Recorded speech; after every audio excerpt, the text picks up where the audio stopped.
Hello everyone. On November 11th, it was announced that Kevin Conroy, the everlasting voice of Batman for millions of DC fans, had passed away. So I'm going to take a few minutes today to reflect on some of his roles. In the wake of his passing, there have been a lot of tribute videos made, with most of them focusing primarily on his portrayal of Bruce Wayne/Batman. And for good reason too, as his work with the character will surely last the test of time. So I want to do something a little different and go over my top 5 non-Batman roles of his. But for those that haven't heard yet, Mr. Conroy was battling against cancer. It was unfortunately announced that he had lost this fight and was no longer with us.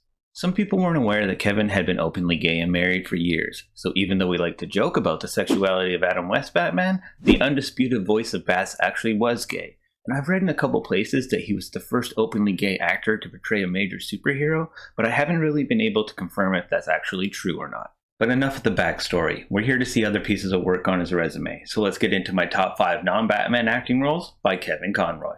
At number 5, Max Payne 2, The Fall of Max Payne. His role in this is a smaller one, but I've always enjoyed what it adds to the atmosphere of the game. Found throughout the levels on random television sets is an in-universe show made of voiceovers and still images. He provides the voice work to one of the main characters of said show, called Lords and Ladies. Up next at number 4, Kennedy, the miniseries. The series is just okay overall in my opinion, though Martin Sheen doesn't look anything like the main character, which kind of breaks the immersion for me. But in this, Kevin tackles the role of JFK's brother, the Senator, Ted Kennedy. Now for number 3, Island City. Though some of you may know it, it's Future City. It's a TV movie in which the general population rushed to take a fountain of youth drug, though it comes with unforeseen mutations. The population of unaffected people band together to make Island City as a last hope for mankind.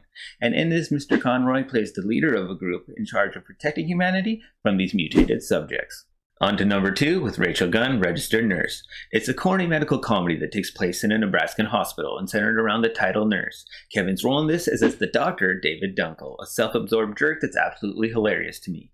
If you're into cheesy daytime television, check this one out, if not for him alone. Before I reveal my top choice, here's some honorable mentions in case you're looking for more of his content to watch. In 1995, he was one of the main cast members to the short-lived sitcom The Office. And no, I'm not talking about this version, and no, I'm not talking about this version either. He also wasn't the only familiar face on set, as it also featured Deborah Jo Rupp as well, though she's more commonly known as Miss Foreman from That 70s Show. Along with other films and shows like Deadly Observation, Hi Honey I'm Dead, Search for Tomorrow, Dynasty, Yoga Hosers, Tour of Duty, Another World, Russian Yeti The Killer Lives, The Venture Bros, Cheers, and despite what you think of them, he was on both of Netflix He-Man shows. There's also this weird short film called Alfred that's really odd where he voices the dog Alfred, which is kind of ironically meta in a Batman way. He's only in it for 2 quick moments, but is instantly the best part of the project. We've made it to my top pick, but first, you know the YouTube deal. Like and subscribe for more content if you enjoyed it, though more importantly, let me know down below in the comments what your own favorite non-Batman performance is by Kevin Conroy. Quick side note, after seeing all the B-movies he was cast in over the years, it breaks my heart he was never given more serious roles in bigger films. Kevin Conroy had so much more talent than some of these overcast actors in Hollywood right now.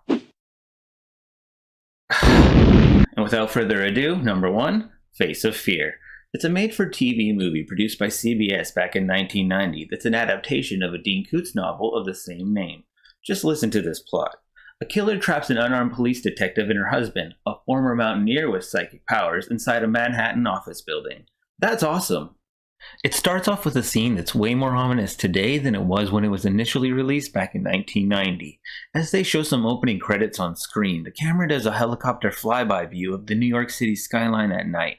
While a creepy piano tune is playing, it turns toward the Twin Towers, with this being the last frame that plays before the actual movie begins. It's kind of freaky knowing the real-life tragedy that unfolds there over a decade later. There's a few other decent enough performances, but the undisputed star of this story is Kevin Conroy.